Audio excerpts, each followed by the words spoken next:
हरि ओम। हम लोग श्री रामचरितमानस में सुंदरकांड देख रहे हैं और ये अब लगभग सुंदरकांड जो है वो समाप्ति की ओर है। और हम लोग जो है अब पिछले सत्र में हमने देखा था कि पहले तो समुद्र कैसे पार किया जाए उसके बारे में भगवान राम ने बाकी लोगों से बात की। फिर इधर जो विभीषण के पीछे जो दूत आए थे उनके बारे में उनकी कथा हुई। अब कथा वापस पुनः समुद्र की ओर आती है और जरा देखेंगे क्या होता है। देखिए, या आपको याद होगा पिछले सत्र में लक्ष्मण जी कह रहे थे कि ये दैव एव के चक्कर में आलसी लोग बात करते हैं, बाढ़ चलाइए और सुखा डालिए समुद्र को, भगवान राम से कहते हैं। लेकिन भगवान राम ने कहा नहीं नहीं ऐसी बात नहीं, सावधानी से करेंगे, वहां तक पहुंचेंगे। फिर यहाँ पर अब वो स्थिति आती है जो इसके आगे और इसके पीछे कभी नहीं देखी गई। वो क्या है?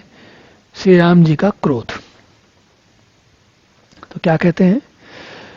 विनय न मानत जलधिक जड़, गए 3 दिन बीत, बोले राम सकोप तब, भय बिनु होय न प्रीत। ये भी बड़ी प्रचलित चौपाई है, कम से कम उत्तर भारत में, उत्तर प्रदेश के आसपास की जगह में तो बहुत ज़्यादा जानी आती है। भय बिनु होय न प्रीति। तो इसका जरा थोड़ा आनंद लेते हैं। क्या कहते हैं यहाँ पर? भगवान राम 3 दिन तक समुद्र से प्रार्थना करते रहे कि भाई तुम रास्ता दे दो, रास्ता तरीका बता दो, हमको जाने दो। नहीं माने। जब 3 दिन बीत गए तो बोले, तब भगवान को राम को क्रोध आया और उन्होंने कहा कि बिना भय के प्रीति नहीं होती। अब ये देखिए, भगवान कह रहे हैं ये बात। इसका क्या अर्थ हुआ?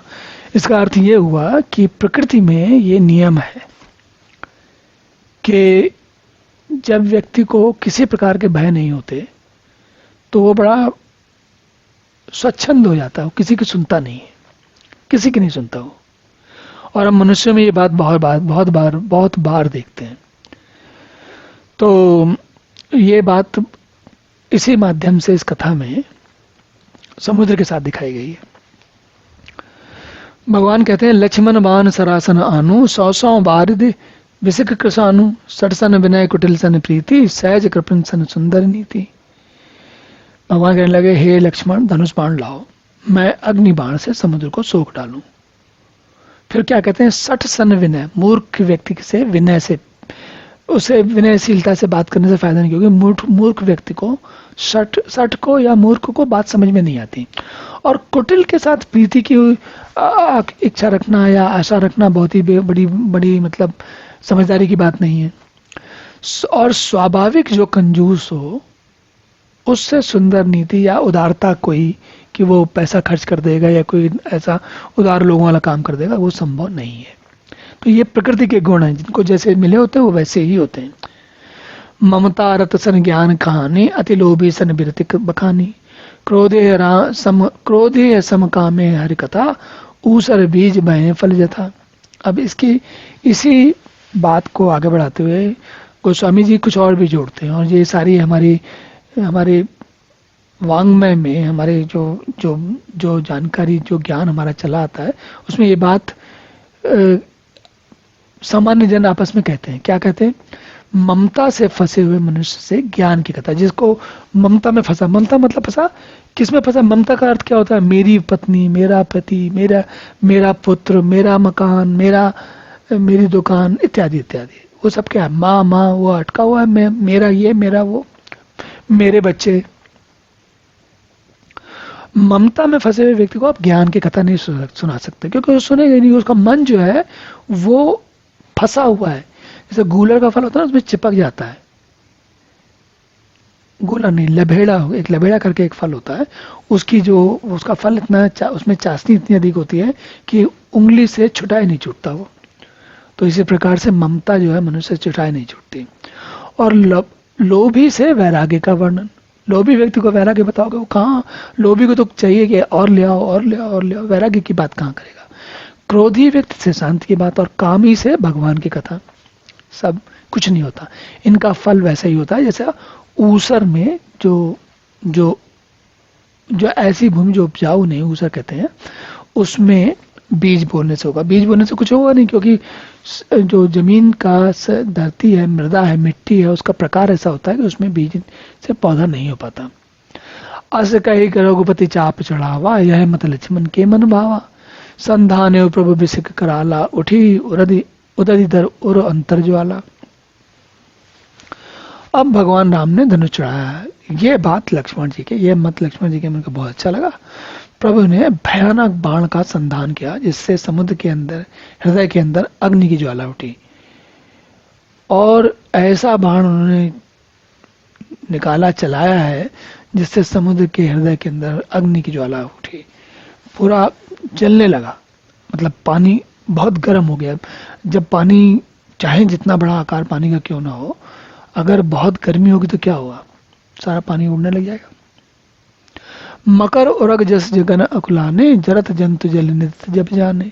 कनक थार बरी मन गन ज्ञान नाना, विप्र रूप आयो तजिमाना। उनके जो मगर, सांप, मछलियां और जो भी जीव जंतु थे वो सब जलने लगे। जब जलने लगे तो सोने के थाल में अनेक मणियों को भरकर अभिमान छोड़कर वह ब्राह्मण के रूप में समुद्र आए। अब आगे क्या कहते हैं, काटे हैं पट पई कदरी फरई, कोट जतन कोई सींच, बिनय न मान खगे सुन, डांटे ही पई नवनीच। अब काकभूषण जी कहते हैं, गरुण जी सुनिए, चाहे कोई करोड़ों उपाय करके सींचे, पर केला तो काटने पर ही फलता है। नीच विनय से नहीं मानता, वह डांटने पर ही झुकता है, रास्ते पर आता है। तो ये सब बातें हमारे जन जीवन में बड़ी प्रसिद्ध हैं। सभय सिंधु गहि पद प्रभु की रे, क्षमा नाथ सब अवगुण मेरे। गगन समीर अनल जल धरनी, इन कहे नाथ सहज जड़ करनी। समुद्र ने भयभीत होकर प्रभु के चरण पकड़कर कहा, हे नाथ, मेरे सब अवगुण दोष क्षमा कीजिए। हे नाथ, आकाश, वायु, अग्नि, जल और पृथ्वी, इन सबके करने स्वभाव से ही जड़ है। हमारा जैसा स्वभाव है वैसा हमारा स्वभाव होता ही ऐसा है। वो ये कह रहा है, समुद्र ये कह रहा है।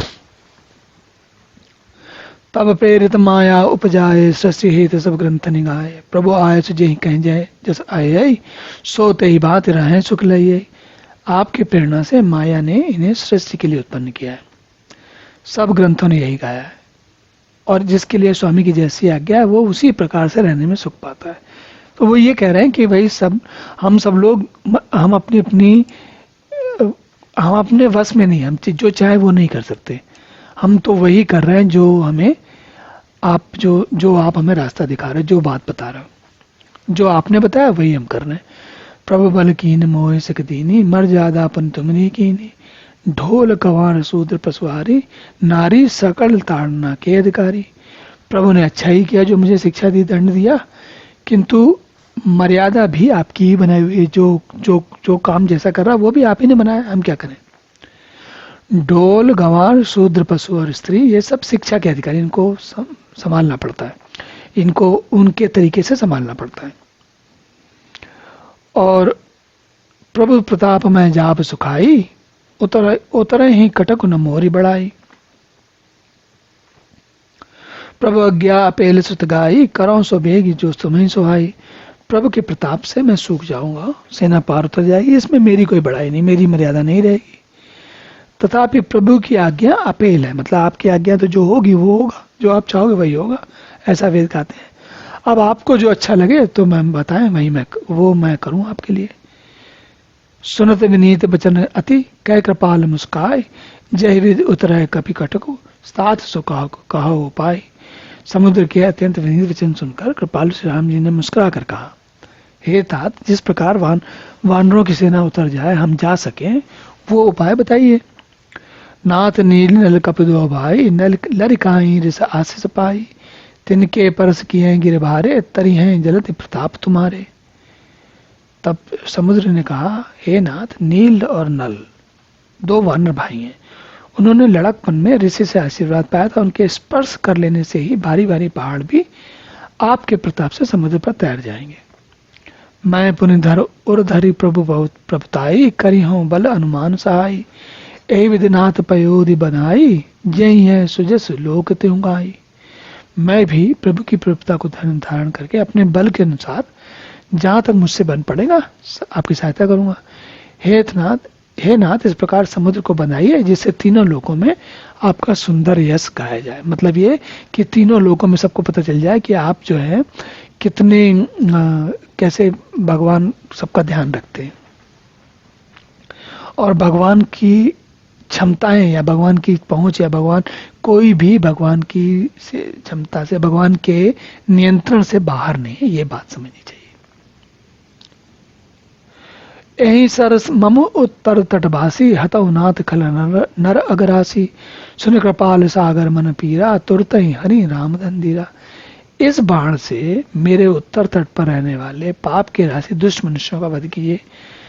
कृपालु और रणधीर श्री राम जी ने समुद्र के मन की पीड़ा सुनकर उसे तुरंत हेर लिया, अर्थात बाण से उन दुष्टों का वध कर दिया। कोई जो दुष्ट लोग होंगे उनका वध कर दिया गया। बाण चलाए तो बाण तो अपना काम करेगा, तो वो कैसे काम करेगा, इसी बात को समझाने के लिए वो कह रहे हैं।